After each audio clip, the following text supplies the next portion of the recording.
Haleluya. Karibu sana. Leo nina somo zuri sana ambalo litafungua macho ya watu wengi sana. Na hii ni biashara ambayo kwenye ulimwengu wa giza inafanyika na Wakristo wengi hawajui. Na hii ni moja ya sababu kubwa ya kwa nini Wakristo baadhi yao ni maskini, kwa sababu wamepungukiwa na maarifa. Hosea 4:6 inaweka wazi kwamba watu wangu wanaangamizwa kwa kukosa maarifa. Mungu anavyosema watu wangu, anazungumza kwa maana ya watu wanaomwamini Kristo, wa Kristo ambao wameshaokoka, ambao wamebatizwa, ambao wamekubali kumfuata Mungu kupitia Yesu Kristo. Na watu hawa wanaangamizwa kwa kukosa maarifa. Ni biashara ipi? Leo nataka nikufundishe biashara ya giza, biashara ya nyota. Unajua unaweza ukashangaa nyota ni nini? By the way, sisi ambao tunafanya huduma ndo tunajua nyota ni nini, okay? Kwa sababu wakati unafanya huduma, kama leo tu nimetoka kufanya huduma asubuhi, na ndicho ambacho kimenisukuma. Kuna mama mmoja walimuibia nyota, wakawa wanaitumia kwenye shirika lao. Ndio maana kuwa makini kila ofisi unayoingia. Kwa nyota yake ilikuwa inatumika kwenye shirika lao kuzalisha zaidi, kukua zaidi. Ni nyota ya kiuchumi, ya kiutajiri ilikuwa inatumika. Sasa nyota ni nini?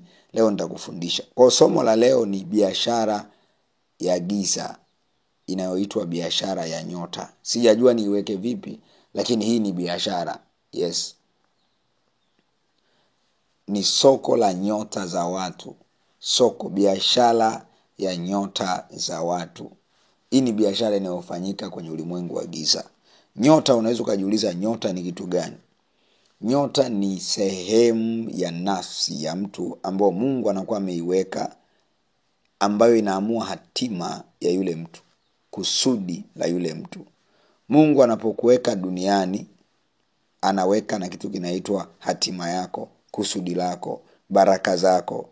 Zote zinakuwa ndani ya nafsi kwenye kitu kinaitwa nyota. Kwa hiyo nyota ni sehemu ya nafsi, na wengine wao wanasema nyota ni nafsi. Kwa nyota tu ni lugha ya duniani, si ya kibibilia sana. Lakini nataka nikwambie Biblia imezungumzia masuala ya biashara za nyota.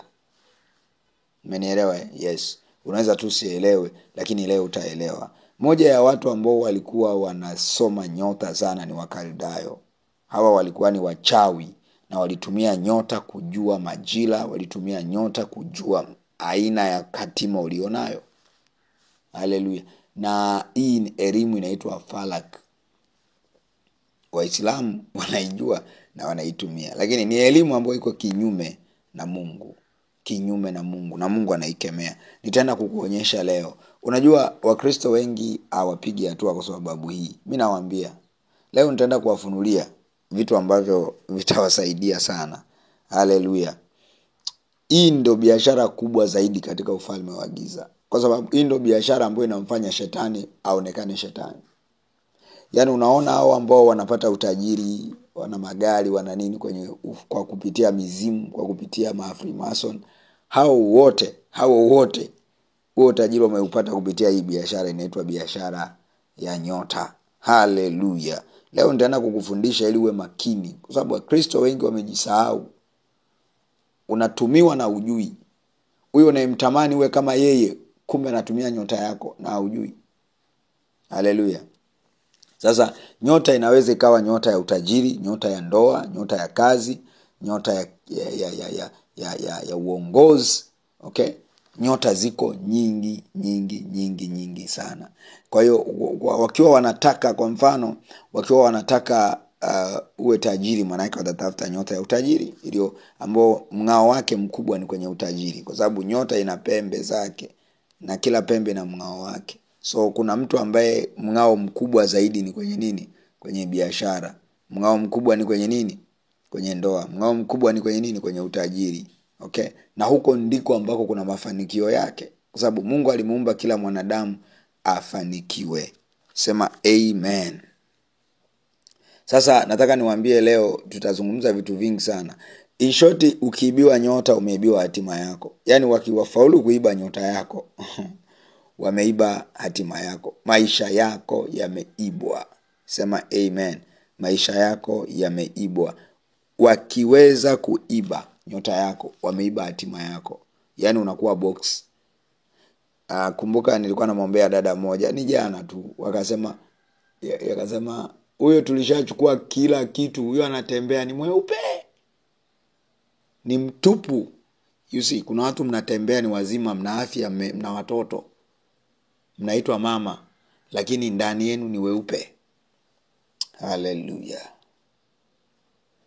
Nataka nikwambie ufalme wa giza unatafuta nyota kuliko kawaida. Na kwenye ufalme wa giza kuna watu wanaitwa master hunters. Kazi yao ni kusaka nyota tu. Yaani kazi yake ni hiyo, asubuhi mpaka jioni ndo kazi yake. Wengine mnapishana nao madukani.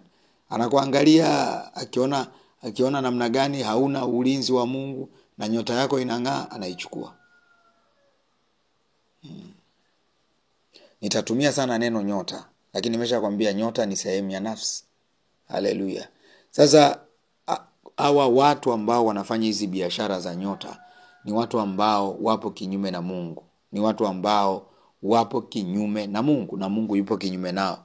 Na hawa wana elimu inaitwa elimu ya falak, elimu ya kiroho ya anga. Achana na unajimu. Unajimu sio wanatumia physics na kemia na nini. Falak yenyewe ni elimu ya anga ya kiroho. Ukisoma Biblia yako vizuri, kama ni msomaji, utakutana na vitu inaitwa majeshi ya mbinguni. Kwamba mfano mfalme mmoja aliitwa Manase, alikuja akaanza kuabudu majeshi ya mbinguni. Mtu yoyote anayesoma nyota ni mtu anayeabudu majeshi ya mbinguni. Ni nini hivyo vitu? Ni nyota, mwezi na jua.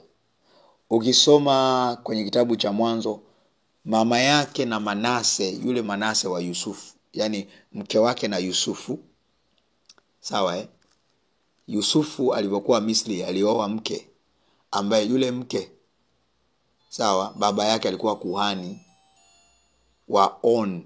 On ulikuwa ni mji ambao unaabudu jua.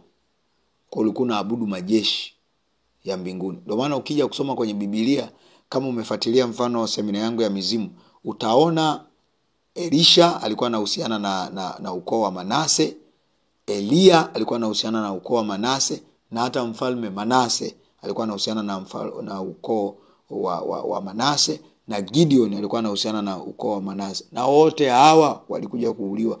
Elisha aliuliwa na mizimu. Ndio maana maandiko yanasema akafa kwa ugonjwa wake mwenyewe. Elia pia alisumbuliwa na mizimu. Manase yule alikuja, ndio maana akaabudu mizimu. Gideon alizaliwa kwenye familia inayoabudu mizimu, bali miungu. Tumeelewana mpaka hapo? Why? Kwa sababu asili yao kirudi nyuma walikuwa wameunganishwa na ibada za jua, ibada za miungu, elimu ya falak. Elimu ya falak. Nisikilize vizuri sana. Unaweza kujiuliza, mtumishi, hayo umeyatoa wapi? So wewe kama unasoma Biblia utakuwa umeanza kunielewa, lakini ngoja nikufafanulie hapa. Ukisoma kitabu cha Isaya 47:13-14. Isaya, naomba leo unisikilize vizuri my friend. Hizi ni siri ambazo ukishazielewa utaacha na kwenda kwa waganga huko na koenda kila siku. Unatafuta hata usichokijua. Yaani unaenda kwa mwizi aliyekuibia TV, unamwazima TV. What kind of nonsense?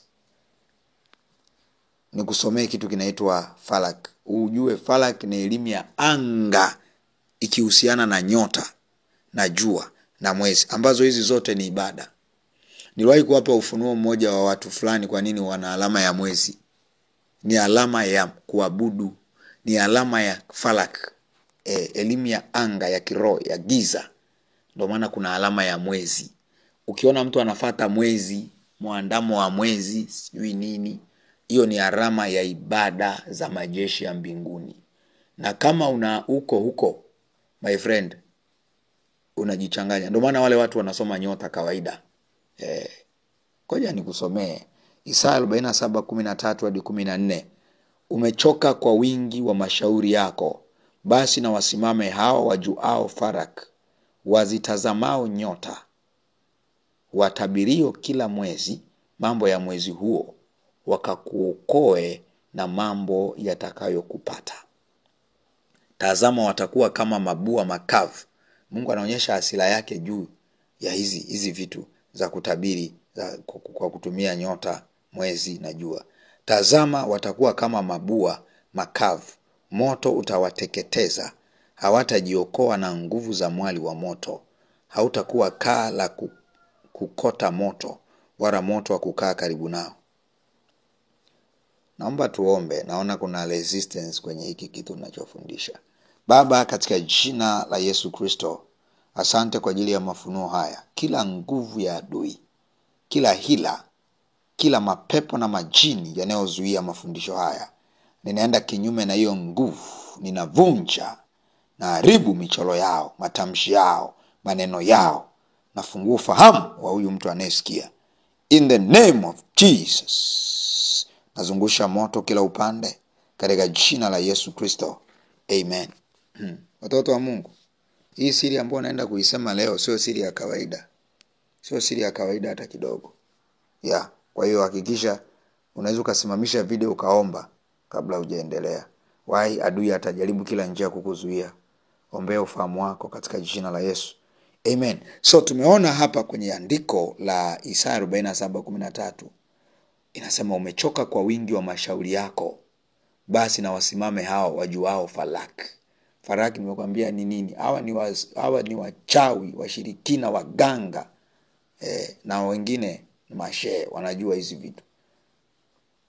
Hao wajuao falaki wote wako kinyume na Mungu.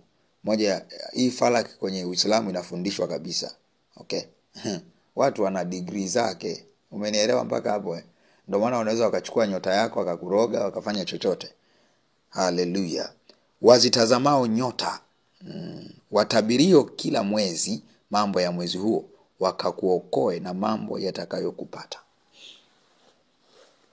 Hawa jamaa ndo wale jamaa ambao wana uwezo wa kutabiri, na wanatabiri kwa kutumia nyota. Yaani wanaangalia nyota yako. Kutabiri maana yake wanaangalia nyota yako, alafu wanajua kabisa una hiki. Yaani ni shoti ni kwamba wachawi, waganga hao wote ambao nitawataja hapa baadaye, wana uwezo wa kusoma nyota yako. Wakikutabiria ni kwamba wameshaona future yako. Wameona utakuwa nani. Ndio maana wanakutabiria. Sema amen. Wanaweza kujua kabisa. Umenielewa? Na hii kusaidie wewe kuelewa. So falak huhusisha ibada za miungu, huhusisha ibada za majeshi ya mbinguni. Kasome Biblia yako kwenye majeshi ya mbinguni. Mimi sitaki niingie sana huko, kwa sababu nataka nikufundisha kuhusiana na siri kubwa ambayo muda si mrefu nitaifungua hapa. Amen. Okay, kama unataka kusoma kuhusu majeshi ya mbinguni, kasome Wafalme, hasa Mfalme Manase. Okay? Ngoja nikusomee hapa. Kumbukumbu la Torati 4:19. Tena usije ukainua macho yako hata mbinguni, na ulionapo jua na mwezi na nyota, jeshi la mbinguni lote pia, ukashawishiwa na kuviabudu na kuvitumikia, ambavyo Bwana Mungu wako amewagawanyia watu wote chini ya mbingu zote. Yaani maana yake nini? Ili jambo alikuwa Mungu ameshaliona. Hii ni Kumbukumbu la Torati 4:19. Mtu yoyote ambaye ana elimu ya falak ni mtu ambaye anaabudu majeshi ya mbinguni. Kwa sababu gani? Anatumia nyota, mwezi na jua. By any means hawezi akayatumia bila kuyapa ibada. Maana yake yanampa taarifa, yanasimama kwake kama miungu. Kwa hiyo shetani kuna roho ameziandaa angani huko akaziweka, ambazo zinasimama kama nyota, zinasimama kama mwezi, kama jua, ambazo zinakupa taarifa. Ndio maana utasoma Wamisri waliabudu jua, mwezi na nyota. Kuna watu hadi leo wanaabudu nyota, mwezi na jua. Ndio maana kwenye makanisa, kwenye majumba yao ya ibada wana miezi imewekwa pale juu, na hawajui. Umenielewa mpaka hapo? Yes. Hiki kitu kikusaidie sana mtoto wa Mungu. Hallelujah. Hata ukisoma Wafalme wa Pili 21:3, kwa maana atapajenga tena mahali pa juu alipoharibu Hezekia baba yake. Huyu ndo Manase. Kwa maana akapajenga tena mahali pa juu alipoharibu Hezekia baba yake, akamjengea Baali madhabahu, akafanya Ashera kama alivyofanya Ahabu mfalme wa Israeli, akajiinamisha mbele ya jeshi lote la mbinguni na kulitumikia. Jeshi lipi? Maroho ambayo yamewekwa kwenye mwezi, kwenye nyota na jua. So mtu yoyote ambaye anasoma nyota ya mtu mwingine anaweza kusoma nafsi, akasoma utajiri wake, ndoa yake. Maana yake katumia mapepo ya utambuzi ambayo yanakuwa yamefungamanishwa na nyota. Ndio maana maandiko yanasema hapa mwanzoni kwenye Kumbukumbu la Torati 4:9 inasema nini? Usije ukainua macho yako hata mbinguni, na ulionapo jua na mwezi wa nyota, jeshi la mbinguni lote pia, ukashawishiwa na kuviabudu. Kweni makini sana mnaosoma sijui Kodiak Science, sijui nini Kodiak, sijui Science, sijui nyota ya dubu. Hata mimi hayo mwanzo nilikuwa nayasoma, lakini ni hatari. Sijui nyota ya dubu, sijui Orion, sijui nini, ni hatari. Ukiyasoma sana ndivyo unajiunganisha na ule Mungu nyota. Mungu nyota, kwa sababu kuna Mungu jua, Mungu mwezi na Mungu nyota. Shetani wote hao wamewaweka ni miungu. So yoyote ambaye anasoma nyota ni mtu ambaye yuko chini ya hiyo miungu. Hallelujah. Rabashanta labakori ya mahaska. My friend, haya ni maarifa ya kiroho. Na Roho Mtakatifu peke yake ndiye ambaye huwafunulia watumishi wake. Haya sio kwa sababu umeyasoma sana. No, ni Roho Mtakatifu anakufundisha. Hallelujah. Ngoja niwaambie, hiki ninachokufundisha kwanza ukisikiliza hadi mwisho kitakusaidia kutoka hapo ulipo, kwa sababu tutakuwa na maombi. Hallelujah. Okay, ngoja nikuonyeshe. Moja ya watu ambao wanaonyeshwa kwenye Biblia ni mamajusi. Ngoja niwaambie, watu wengi wanafikiria mamajusi waliokoka baada ya kumuona Kristo na kumwamini. Baada ya zile sadaka zao kutoka, walijifungamanisha na agano ambalo tunaishi nalo sasa hivi. Kabla ya hapo hawakuwa watumishi wa Mungu, hawakuwa watakatifu. Why? Kwa sababu maandiko yanasema walitoka mashariki. Ngoja niwaambie, hivi mnajua uchawi ulianzia wapi? Uchawi, uganga na ushirikina kibibilia ulianza mashariki. Na ukisoma Biblia yako vizuri sana, kuanzia kitabu cha Mwanzo, tunamuona Ibrahimu. Ibrahimu ni mmoja ya watu wa mwanzoni walikuwa wanaishi mashariki. Na mashariki ile ilikuwa mashariki ya Wakaldayo. Wakaldayo, kwa nini Mungu alimtoa Ibrahimu akamwambia toka kwenye hiyo nyumba? Kwa sababu walikuwa wanaabudu miungu. Wakaldayo walikuwa wanaabudu miungu. Ndio maana baba yake na Ibrahimu ambaye ni Tera, ukija kusoma kitabu cha Yoshua, utaona kitabu cha Yoshua kinaweka wazi kwamba alikuwa muabudu miungu. Kwa hiyo kitendo cha Ibrahimu kutolewa kule ilikuwa ni kutolewa kwenye miungu. Maana yake watu wa mashariki walikuwa ni watu walioabudu miungu. Ndio maana tukisoma kitabu cha Danieli utakutana na wachawi ambao ni Wakaldayo. Mmenielewa mpaka hapa watoto wa Mungu? Maana yake ni nini? Hawa jamaa, kwa sababu maandiko yanasema walikuwa wametoka mashariki. I'm telling you, hiyo ni definition tayari iliyokuwa inaonyesha wazi kwamba walikuwa si watu waliomjua Mungu wa Israeli. Remember kipindi hicho Israeli peke yao tu ndio tulikuwa wanaonekana kama taifa linalomwabudu Mungu. Mmenielewa? Wengine wote walikuwa na miungu yao. Wote. Ndio maana hakuna sehemu ambapo utasoma Biblia eti Waisraeli walipita wakakutana na watu wanaomwabudu Mungu wa Israeli. Wao ndio taifa ambalo Mungu alilichagua ili apanuke kuanzia kwao. Na ngoja nikwambie, hawa Wakaldayo walianzia wapi? Wakaldayo ni watu waliokuwa wanaishi Babeli. Ndio maana kuna roho inaitwa roho ya Babeli, ya roho ya utumwa. Umenielewa? Yes. Ukisoma Mwanzo 11:2, ikawa watu waliposafiri pande za mashariki, waliona nchi tambalale katika nchi ya Shinari, wakakaa huko. Hawa ni watu wa mwanzoni walikaa. Hawa ni watu gani? Wa Babeli, ambao ndo Wakaldayo. Humo ndani yao kulikuwa na watu wa Wakaldayo, na hawa ndo watu waliotaka kumfuata Mungu huko. Hawa jamaa walikuwa na mfalme wao, mmenielewa, ambaye alitaka alikuwa kinyume na Mungu. Na ukiendelea kusoma huko ndiko ambako Ibrahimu alikuwepo. Mimi nimesoma vitabu vyote. Kwenye Qur'ani huyu jamaa inasema alikuja akaingiliwa na mdudu na nzi, akajigonga hadi akafa. kwenye hadithi zao huko. Umenielewa? Na ukiendelea kusoma huyu jamaa huko kwao, kuna mahali wanasema huyu jamaa alikuwa anamtafuta Ibrahimu amuue, kwa sababu Ibrahimu tangu akiwa mdogo alionekana akionyesha alama za kwamba hataki hayo mambo ya miungu. Sisi tunaelewana. Hizo ni story upande wa pili, hazipo kwenye Ukristo.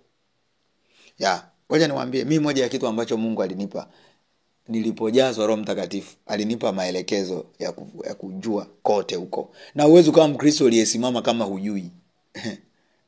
Ndio maana kuna watu wamekaa tu. Wabeloya walikuwa watu waliochunguza maandiko. Usipochunguza maandiko unakuwa Mkristo wa kawaida. Mmenielewa mpaka hapo? Kwa hao mamajusi ambao wanatoka mashariki ya mbali, hawa walikuwa watu gani? Hawa moja kwa moja walikuwa ni watu ambao ni wasoma nyota, watu wa Farak. Mtu yote anayesoma nyota ni mtu ambaye si mtumishi wa Mungu. Yes. Kwa sababu huwezi ukasoma nyota kama hauko chini ya Mungu nyota. Hauko chini ya miungu fulani. Hauko chini ya pepo fulani la. Hallelujah. Ngoja nikusomee sasa. Hapa nilikuwa najaribu kukuelezea kwamba hawa jamaa wanaweza wakaijua nyota ya mtu. Kwenye Isaya 47 wanaposema hawa watabirio, wanakutabiria vipi? Wanatabiri kwa kutumia nyota ulionayo. Yaani wanaiangalia nyota yako. Kama uliwahi kwenda kwa mganga ukasema niangalizie mambo yangu, niangalizie nyota yangu, ile nyota ilienda. Kwa sababu ulifungua mlango. Ulifungua mlango waichukue nyota yako. Ile nyota ilichukuliwa. Nina uhakika hauna hiyo nyota. Fanyua tu maombi utaona. Nimetoka kumwombea mtu tu leo. Haya makampuni haya. Kuna kitu Roho Mtakatifu leo amenisaidia sana kujifunza. Hallelujah. Ukisoma Mathayo 2:1 hadi 12, okay? Utasoma kwa habari hiyo ya mamajusi. Sasa hatuwezi tukasoma yote. Ngoja nikusomea hapa. Mamajusi hawa. Ngoja naomba nikusomee Mathayo 2 kuanzia 10. Hao mamajusi. Nao walipoiona ile nyota walifurahi furaha kubwa mno. Wakaingia nyumbani, wakamwona mtoto pamoja na Mariamu mamaye, wakaanguka wakamsujudia. Nao walipokwisha kufungua hazina zao, wakamtolea tunu, dhahabu na uvumba na manemane. Nao wakisha kuonywa na Mungu katika ndoto wasimrudie Herode, wakaenda zao kwao kwa njia nyingine. Hawa ni mamajusi ambao waliona nyota. Walifurahi sana. Kwa sababu hoja nikwambie, waliona nyota ya Kristo alafu wakabeba zawadi. Walifurahia sana. Waliona ufalme fulani. Kwa sababu nyota ya Yesu ilikuwa ni nyota ya ufalme. Ndio maana wanauliza mfalme kazaliwa wapi? Kwa Herode. Kasome history yote utakuja kugundua. Amen. Na baada ya kumuona Kristo na kutoa zile dhabihu, wakaokoka, wakarudi kwao, na Mungu anawasemesha wasipite njia fulani. Hallelujah. Ngoja nikwambie, hivyo unajua mchawi akikuloga akashindwa atakuona wewe ni mchawi mwenzie. Yaani kwenye ulimwengu wa roho huwa wakiangalia, they see power na mamlaka. They don't see the side. Umenielewa? Wataona tu una nguvu. Ndio maana mchawi atasema huyu mchawi kuliko mimi. Huwa hawapati ufunuo exactly, ila wanapataga ufunuo wa mamlaka. Kwa hata hao mamajusi waliona mamlaka alionao Yesu ya ufalme. Hallelujah. Wakaona ni mtu aliye juu sana. Kwa wasoma nyota kwenye Biblia wapo. Hawa walikuja kuwa watakatifu baada ya kukutana na Kristo. Umenielewa? Sasa nataka nikuonyeshe vitu ambavyo vitakusaidia. Okay, sasa nataka nikufundishe sifa za nyota. Na hapa tutapenyewe. Sifa ya nyota. Nyota yako ambayo ni sehemu ya nafsi yako ina sifa zipi? Cha kwanza, inaweza kunaswa, inaweza kuibwa. Nitakuonyesha hapo baadaye inaibwa vipi. Nataka ile somo liwe tu mara moja. Yaani lisomeke tu, liwe tu refu hivyo hivyo, lakini litakusaidia. Nyota inaweza kunaswa au kuibwa. Hallelujah. Yaani nyota yako wewe wanaweza wakachukua. Maana yake hatima, baraka zako, kusudi lako linaweza likaibwa. Umenielewa? Yes, ndio maana tuna watu tunawaombea ambao nafsi zao zimenaswa. Nyota zao zimenaswa. Amen. Namba 2. kubadilishwa. Yani unaweza ikafanywa swapping. Yani ya kwako akapewa mwingine, ya mwingine ukapewa wewe. Niwape ushuhuda wa wazi kabisa ya mama ambaye alizungumza bila hata kujua. Huyu mama nilikuwa naye, alikuwa ni kama shangazi. Walienda Tanga huko. Unajua watu wa Tanga nyota ni swala la kawaida. Ni wasoma falak, ni wana elimu ya falak vizuri sana. Okay? Ni rahisi sana kuibiwa nyota yako kama hauna Yesu.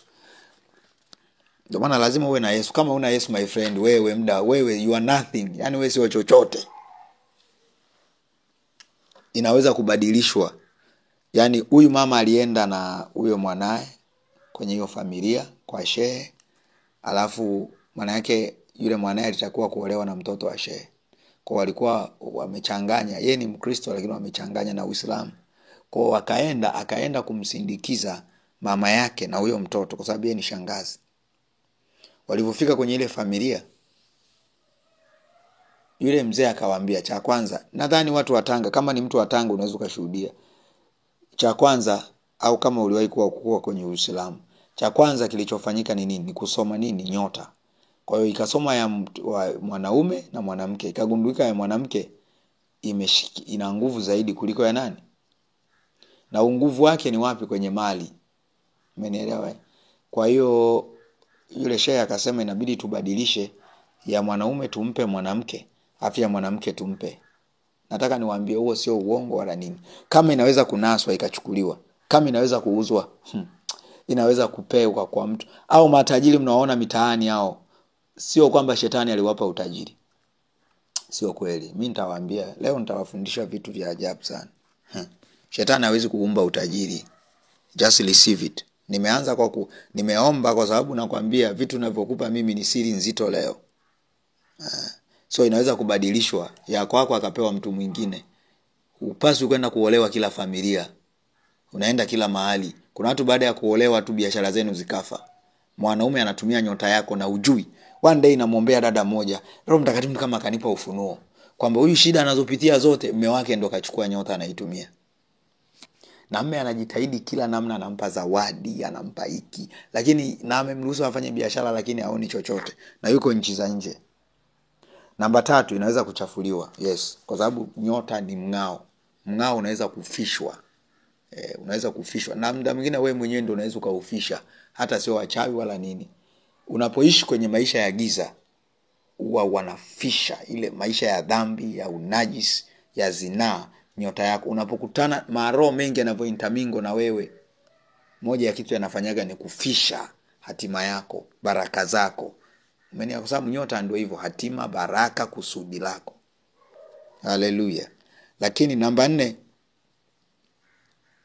nyota ni kitu. Yani nyota kwenye ulimwengu wa roho ni kitu. Kinaweza kuchukuliwa kikawekwa kwenye chupa, kikafungiwa kwenye chumba, na kikichukuliwa mara nyingi wanaambatanisha na nafsi yako. Umeelewa mpaka hapo? Hapa ndo watu wanaota wapo shimoni, wanaota wapo kijijini kwao. Mimi nimefanya hizi huduma Kwa mfano huyu dada ambaye nilikuwa namfanyia huduma, alikuwa anaota yupo wapi? Kwenye shirika alipokuwepo huko. Umeelewa? Maana yake nyota yake ilikuwa huko. Na kweli walikuwa wameichukua nyota yake huko na wanaitumia. Sema amina kama unanielewa. So nyota ni kitu kinaweza kikachukuliwa kikafungiwa somewhere, kikawekwa kwenye chupa, kikawekwa sehemu yoyote. Kama ndo utasikia zile movie mtu yupo kwenye chupa, sio utani my friend. Na ikichukuliwa nyota yako, umechukuliwa wewe. Utakuwa mtaani unatembea lakini ni mweupe ndani mwako, peupe. Nyota huuzwa, na hapa ndo kwenye biashara yenyewe.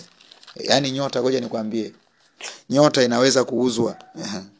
Mtoto wa Mungu, haya maarifa huwezi kuyaelewa kama hujaingizwa kwenye ulimwengu wa roho na Roho Mtakatifu. Ukayaelewa, huwezi kuyajua. Utaona tu naongea vitu ambavyo havieleweki. Ndio maana hapa nikakwambia kuna watu wanaitwa star hunters. Ni watu wanaonunua na kuuza nyota. Nyota moja haiwezi kauzwa chini ya milioni 1. Na inavyokuwa inang'aa zaidi na bei inaenda hata bilioni.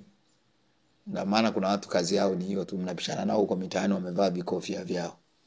Kazi yake ni kuiba nyota, anauza. Kuna waganga ndo kazi zao hizo. Sema mawakala wote wa shetani, wote wakipata hela 60% ni ya shetani. Yaani hiyo kabla ya masharti mengine yoyote lazima ukaitoe.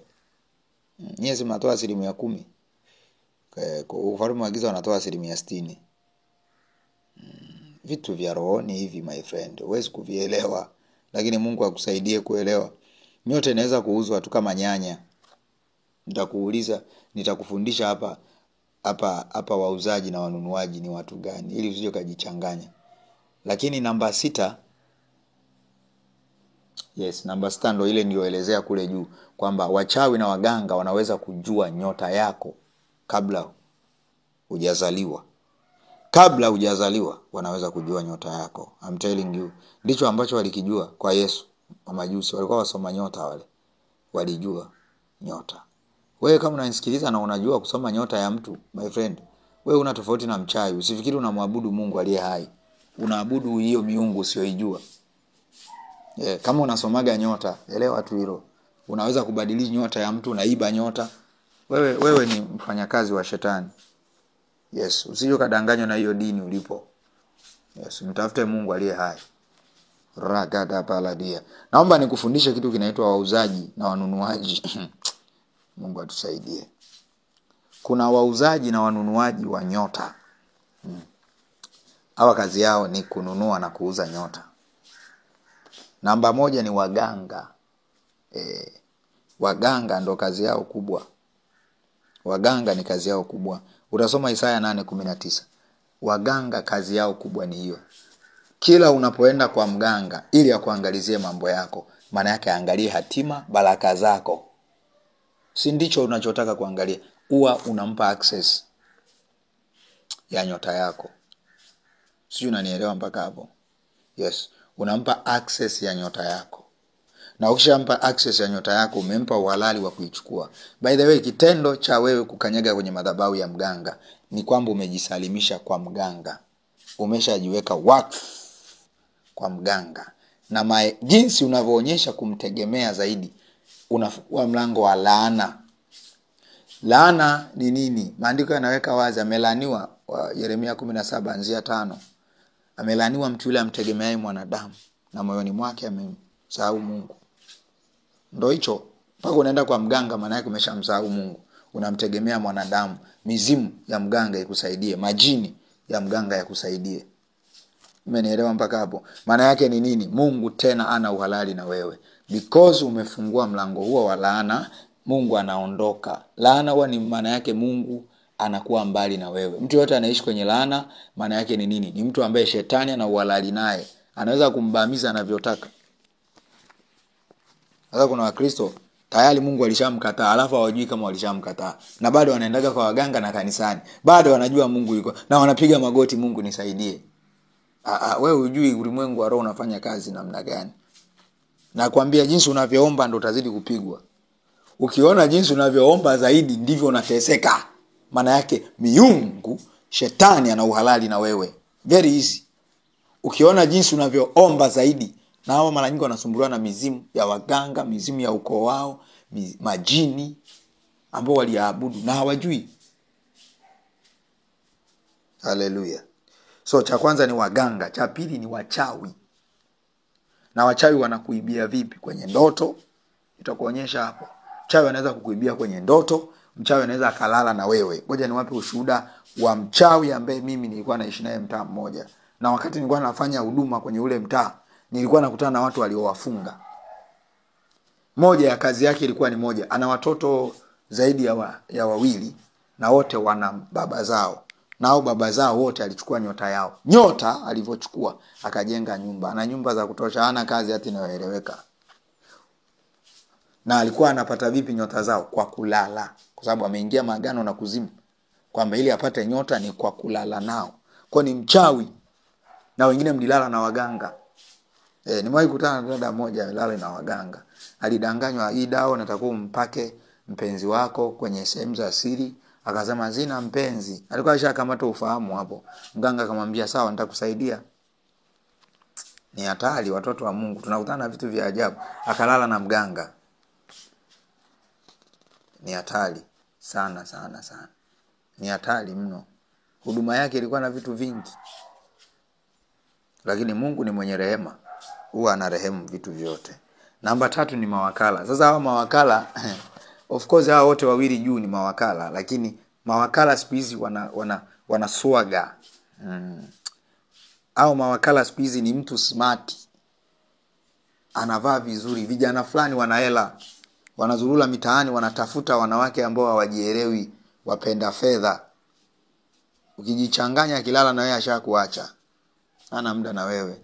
Anakujaza mimba, anakuacha. Anakuacha na uchungu. Ndo kazi yao hiyo. Ndo kazi yao. Au kazi yao ni kuharibu watumishi. Anaweza akaja kama mtumishi.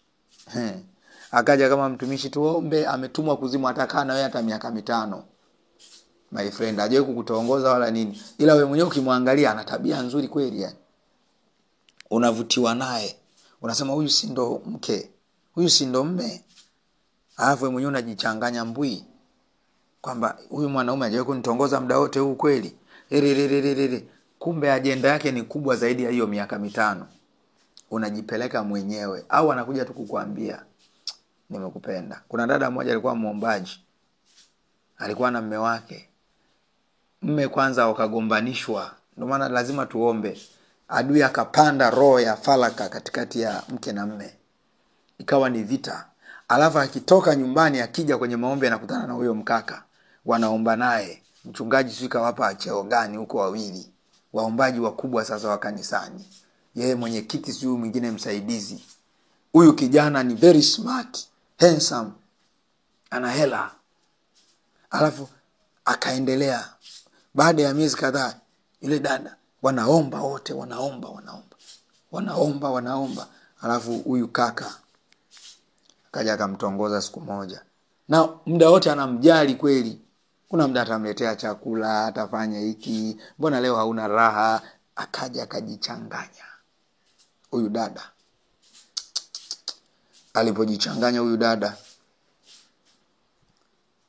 kwanza akawa anaona nyumbani akifika vita, akirudi huku anapozwa. Akaona huyu ni mwanaume, ila alimtongoza miaka 5, huyo dada hataki. Mwaka wa 5 akakosea, akaanguka naye kwenye dhambi. That time moto ukaanza kuisha. Kwanza yule wakala huwa wanapewa nguvu fulani kwenye lile tendo.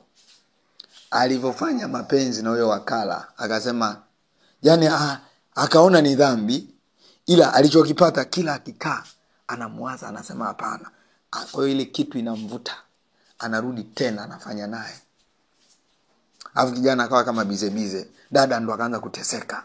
Akaanza kuwa anateseka, anamtafuta. Yeye anaelekea kumaliza. Remember alivyofanya naye mara ya kwanza, maana kuna nguvu fulani alichukua. Kuna asilimia ya nguvu alichukua. Anafanya naye tena paka nguvu zile zile. Sasa yule dada ni kama nguvu zilikuwa hazijaisha.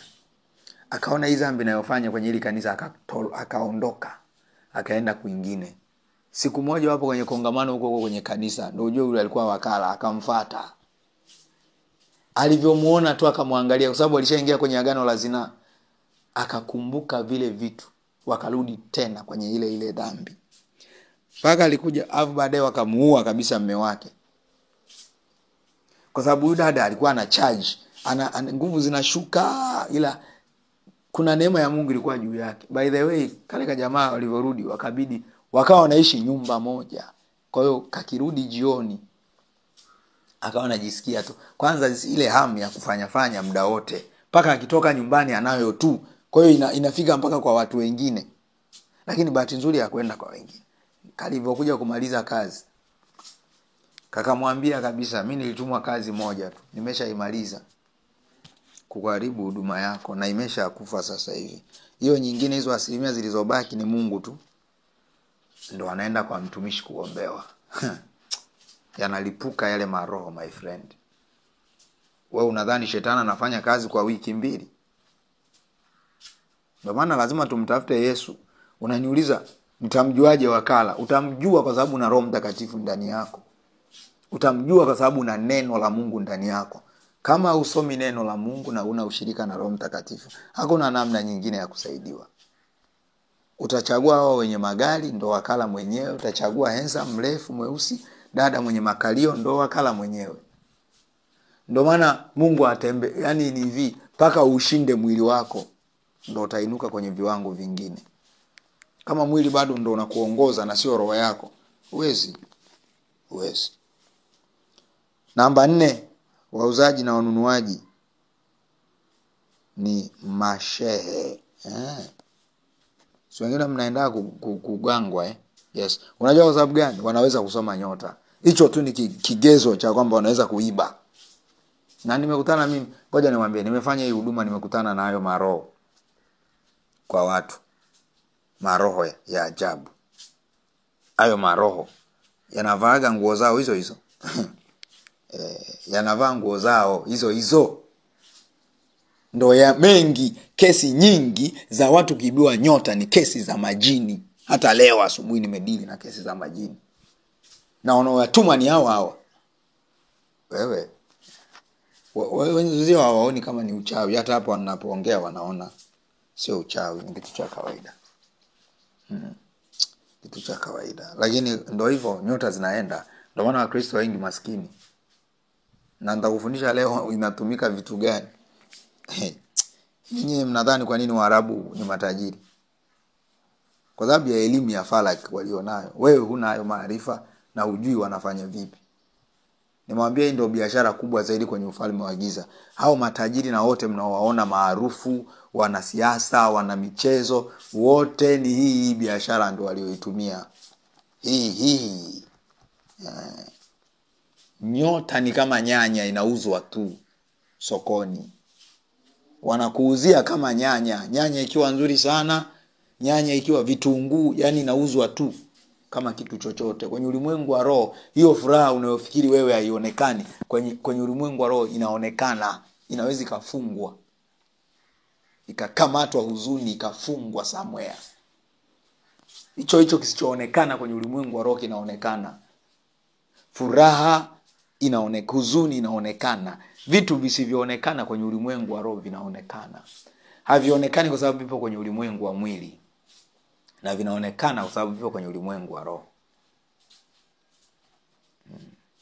Unahitaji macho ya rohoni kuona vitu vya rohoni. Maana yake nini? Vitu vya rohoni vinaonekana. Furaha ni kitu cha kiroho. Maana yake mwenye macho ya rohoni anaweza kuiona furaha. Ndio maana unaweza ukamwangalia mtu ukaona hana furaha, maana yake umeona hana furaha. Sasa haya ni mambo ya kiroho ya juu sana. Unaweza usielewe, lakini Mungu akusaidie. Namba 5 ni manabii wa uongo au mtumishi wote wa shetani.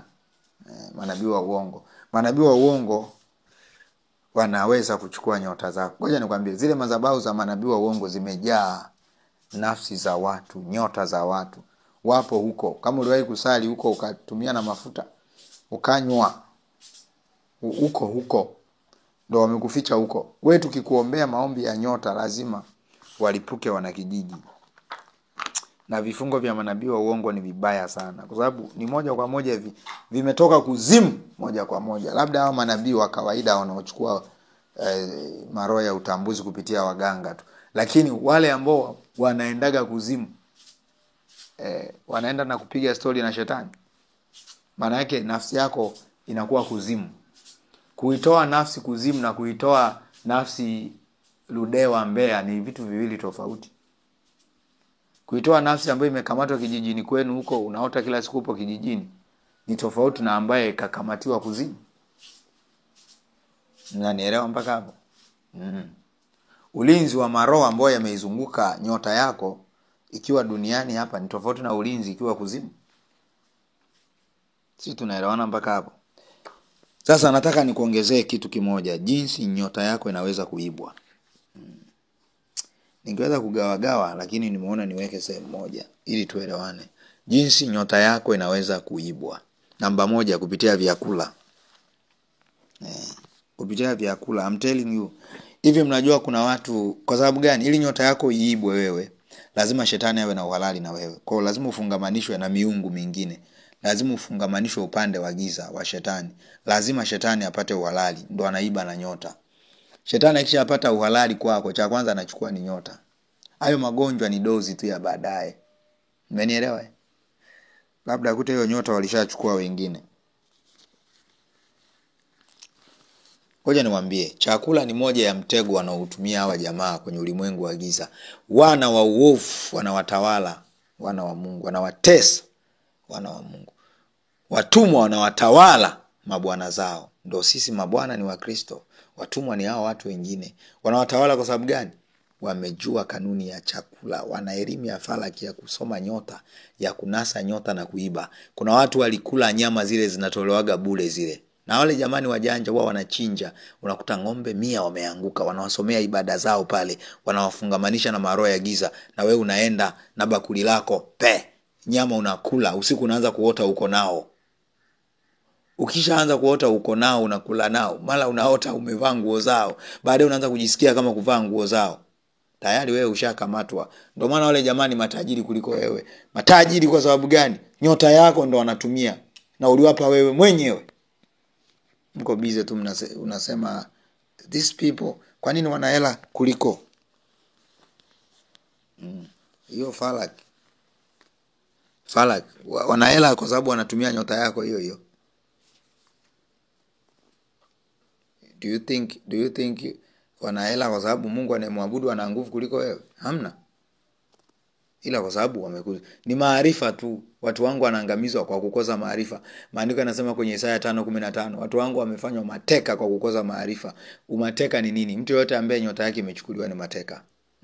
Wamefanywa mateka kwa sababu hawakuwa na haya maarifa. Wakiona ng'ombe 100 zimechinjwa, wanaenda na lita 10 wanaanza na kuuzia watu wengine. Vile vyakula kinaweza kutumika kupanda roho. Remember, mtu yote aliyeibiwa nyota lazima awekwe mlinzi ambaye ni jini, roho, pepo ndani yake. Mmenielewa mpaka hapo? Yes, ukila kile chakula tayari umefungamanishwa na yale mamiungu yao. Hicho ndicho kiliwakuta Waisraeli. Mmenielewa, walipoenda kwa Moabu huko. Hesabu 25:1 hadi 4. Nikusomee. Hesabu 25:1 hadi 4. Basi Israeli akakaa Shitimu, kisha watu wakaanza kuzini pamoja na wanawake wa Moabu. Walizini nao vipi?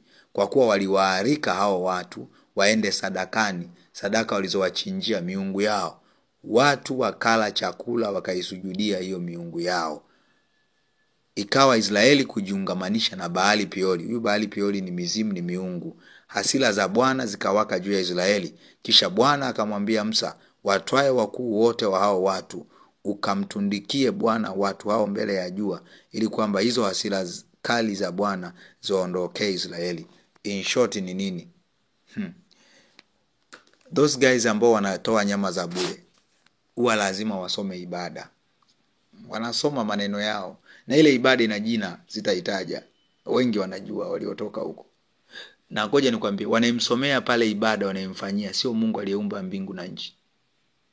Ni majini ambao ndo miungu yao. Wanaabudu majini.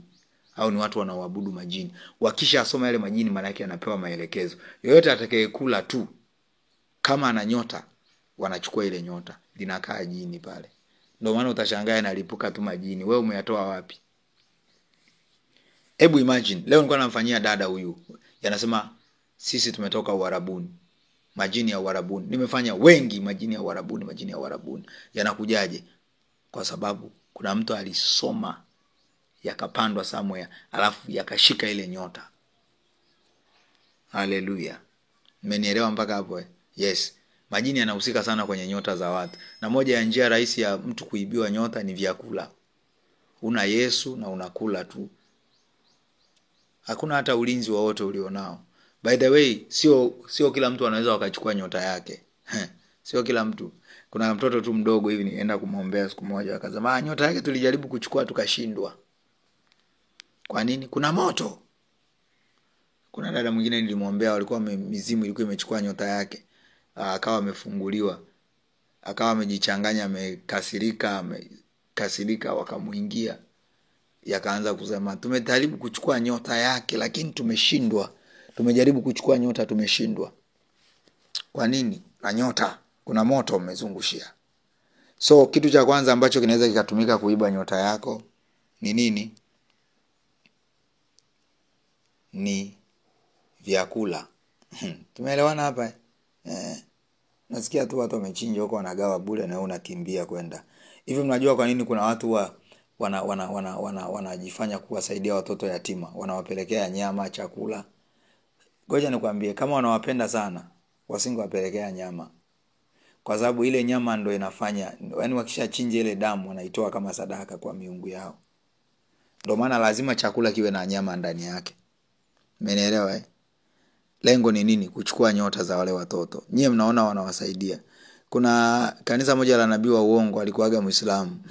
Yule jamaa anaendeleza mambo yake, kaja tu kujificha, na Wakristo mnafikiri ni Mkristo. Sio Mkristo huyo jamaa. Ni nabii anajiita. That guy alikuwa na sherehe ya kuchinja. Nataka nikwambie, si walichinja, alafu akasema zile nyama watapeleka yatima. Yaani umepigwa wewe uliyetoa sadaka, alafu anaenda kupigwa na watoto yatima. Wanakusanya nyota kama nyanya, wanakusanya. Jioni ni mahesabu tu, leo tumenasa ngapi? Tan tan tan tan tan tan tan tan tan tan tan tan. Nyota moja inauzwa milioni 10, milioni ngapi? Hii ya bilioni 1. Hii tunauza, hii wanasiasa, hii ya viongozi, hii ya mtu anayetaka utajiri. Ndio maana ukienda kwa mganga unataka utajiri, cha kwanza wanaangaliaga nyota yako. Wakiona nyota yako ishaharibiwa na imeshikiliwa na wenye nguvu zaidi ya huyo mganga, wanachofanya, mganga anakuwa na nyota zingine pale. Kwa hiyo ile nyota anakupa, okay, nitazungumza, anaiswap, anakuwekea wewe. Alafu unakuwa sawa sawa na hatima ya yule mtu ambaye kaibiwa nyota. Kama ni tajiri, maana yake wanajua hii nyota ya utajiri.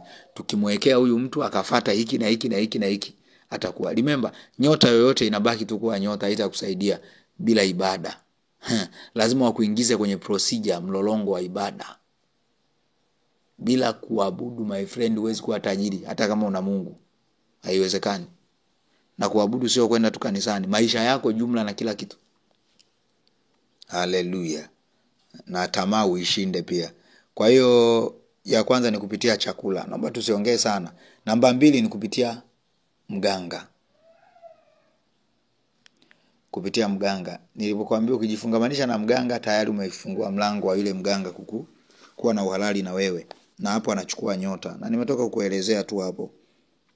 Na Mungu anazuia kwenda kwa waganga. Na kwa sababu hiyo, yoyote anayekiuka anakuwa ameingia kwenye laana. Na laana inamfanyaga Mungu aondoke, afu shetani anasogea. Isaya 8:19, na wakati watakapokuambia tafuta habari kwa watu wenye pepo na kwa wachawi waliao kama ndege na kunong'ona, je, haiwapasi watu kutafuta habari kwa Mungu wao? Nyie mnaoenda niangalizie. Ndio nyota inaenda hivyo. Kwa sababu ni kinyume na kile Mungu ameagiza. Rabashanda. Njia namba 3 inaweza kutumika kuiba nyota ni zinaa. Yes, ni zinaa. Mwanamke, unaona Biblia inasema ikimbieni zinaa. Wakorintho 1:6-18 hadi 19. Inaweka wazi pia kwamba hiyo ni dhambi ambayo inafanyika juu ya mwili wako mwenyewe. Maana yake ni nini? Hatima yako mwenyewe unaiharibu bila kujua. Ukisoma Mithali 5:8 hadi 9, utagundua inatoa onyo juu ya mwanamke kahaba ambaye kapewa uwezo wa kuhamisha ulivyo navyo vikaenda kwa watu wengine au akavichukua yeye mwenyewe. Misali 5:8 hadi 9. Itenge nia yako mbali naye, huyu ni mwanamke, wala usiukaribie mlango wa nyumba yake, usije ukawapa wengine heshima yako na wakorofi miaka yako.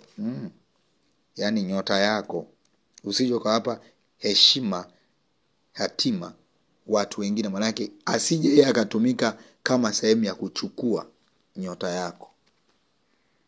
Zinaa, nimekupa mfano wa mwanamke mchawi ambaye kazi yake ilikuwa ni kulala na wanaume na kuchukua nyota. Kuna watu kazi yao ni kuchukua nyota na kuuza.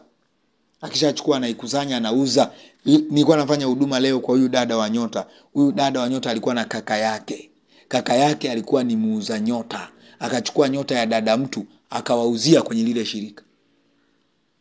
Nikauliza mlinunua shilingi ngapi? Mamilioni ya kutosha. Wewe chukulia kawaida. Wanauza nyota kama nyanya tu. Yaani waganga ambao waliwahi kuwa waganga au waganga wanaelewa ninachokisema. Lakini pia wanaweza kuchukua nyota yako kupitia kukuingiza kwenye maagano, aidha ya kifamilia, ya mila, ya ukoo, matambiko, mazindiko, hayo yote ni njia ya kuibiwa nyota. Si nimekwambia nimfanyia dada mmoja ambaye alikamatwa na mizimu ya ukoo wao. Nyota yake ilikuwa imeenda, wakarudisha. Na by the way akaja kuwa kiongozi kwenye hilo kampuni lao, amekuja kuongoza, akawa wa kwanza. Lakini vita iliyoinuka ni ya ajabu, sababu kampuni yenyewe walilopo hapo ni washirikina. Mungu atusaidie. So kupitia maagano, maana yake unajikabidhi kwa shetani, na ukishajikabidhi, nyota ni ya kwao, wanaichukua muda wowote. Namba 5, kupitia vitu. Unaweza ukapewa pesa, wakachukua cheti chako cha ndoa, wakachukua nyota yako ya ndoa, yani ukafungwa ndoa kila mwanaume. Na ukitaka kujua upande wa ndoa nyota yako imechukuliwa, unaolewa unaachwa leo, unaolewa tena unaachika, unazaa mtoto unaachwa. Mwanaume akikaribia kukuoa anakuacha. Nyota yako ya ndoa imeibwa. Usifikiri ni kawaida. Wengine zinachukuliwaga nywele, wengine pesa. Unapewa hela tu, uchumi unaenda. Kwa hiyo inategemea kitu ambacho watakitumia. Wakitaka kuchukua kwa mfano pesa, uchumi wako, watatumia fedha. Kuna dada ambaye nilimuombea mimi. Wakati namuombea yakawa yameiba nyota yake ya hela ya uchumi, na walimpa 5,000 tu. Shilingi 5,000 tu akachukua nyota yake. Kwa hiyo inakuwa imetoka kwenye madhabahu za giza. Kwa umeshainenea kila kitu. Namba 6, wanaweza kutumia tarehe yako ya kuzaliwa na majina yako. Na kwenye majina hapa wanachukuaga jina lako na jina la mama yako. Na kuna dada mmoja wakati nafundisha kuhusu vitovu, nilizungumzia pia hii point. Na akawa amesema yeye walikuja wakaleta mfanyakazi. Kumbe yule mfanyakazi ni mchawi. Kuna siku akamuuliza, mama yako anaitwa nani? Akamtajia jina. Baada ya siku 2 akamwambia, ulinidanganya, mama yako haitwi hivyo. Kakaenda kakamdanganya mwanaume. Oh my God, Mungu atusaidie. Miaka 18 mfanyakazi yuko ndani anatembea na mume wa mtu. Ni mchawi, kwa hiyo kapiga ufahamu wote. Paka anakuja kufunguliwa na mafundisho ya kiroho. Haya ni sio mafundisho tu. Ili ni neno la Mungu. Linapokuja linakuponya. Kuna vitu ndani yako utaanza kuvikumbuka, sio unavikumbuka, unakumbushwa na Roho Mtakatifu. Kwa sababu umekaa miaka yote hivyo hujawahi kuvikumbuka. Hujawahi kuona hata vina shida, maana yake ni Mungu mwenyewe anaingilia kati. Wanaweza kutumia kitu chochote, iwe nguo, vieti, pesa, pete, chochote. Kuna dada mmoja ndoa yake ilikamatwa vipi? Alivua pete kwa hasira. Akawa ana uchungu na yule mwanaume. Kuna siku alimshikia kisu amchome. Kwa nini? Anataka tendo la ndoa. Don't pray. Msicheze kabisa na ulimwengu wa roho. Be serious na Yesu. Mambo ya kiroho ni ya kujifunza, rafiki yangu. Maandiko yanasema watu wangu wanaangamizwa kwa kukosa maarifa. Ni maarifa kama haya, sio maarifa ya historia. Kanisa lilianzishwa lini? Pentecoste ilitokea mwaka gani? Kipindi Yesu anazaliwa ilikuwa msimu upi? Majira yapi? Vitu vinakusaidia nini hivyo? Ndio maana unazidi kuteseka. Kwa sababu gani? Yani shetani kakamata ufahamu wako, karuhusu ujifunze vitu ambavyo havitakusaidia. Uko busy unataka kujua Misri kulikuwa na mafarao wangapi. Hiyo haitakukuza kiroho, itakupa tu sifa kwa watu kwamba hii jamaa yuko deep, lakini yuko deep wapi? Sio rohoni, yupo deep kwenye dini. Namba 6. Namba 6 nimekuambia ni kupitia tarehe ya kuzaliwa na majina. Yes, jina la mama yako na jina lako. Why? Kwa sababu ya kitovu. Kwa sababu ya muunganiko wa mama yako na wewe.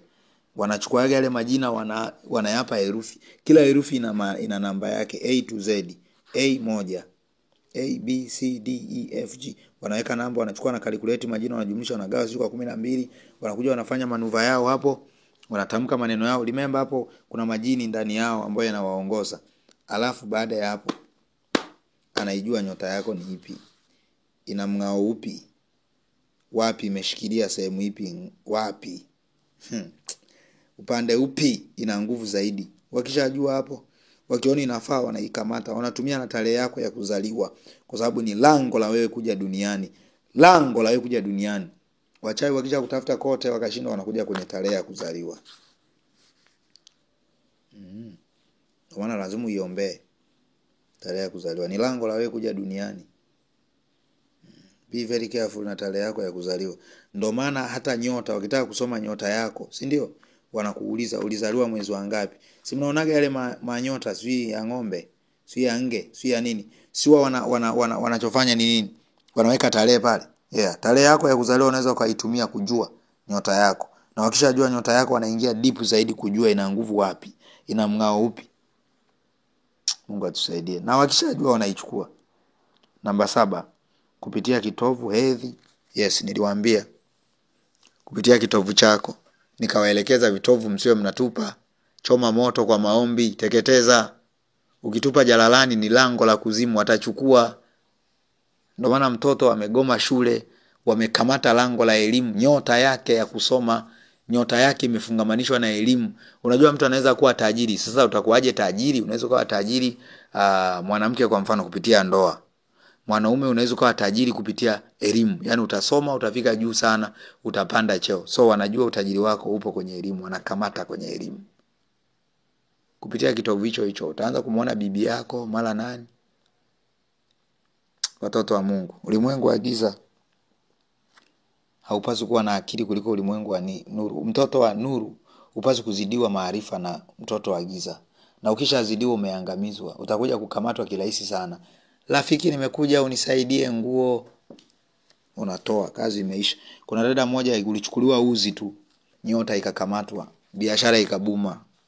Ninawaambia hivi vitu real kwa sababu Mungu amenipa neema ya kuviona, amenionyesha. Mwenye masikio na aelewe. Raba shanta la bakoria. Njia za kuibiwa nyota zipo nyingi, lakini hizi ni moja ya njia ambazo zinatumika zaidi. Na kuna wengine huwa mko kwa sababu hamna mahusiano sana na Mungu, ni kushikana mkono tu inaenda. Wengine wanasomaga viganja vyako, viganja tu vya mikono, wakisoma wanajua nyota yako ni ipi na ipi na ipi, na wakishaijua ni hii wanaichukua.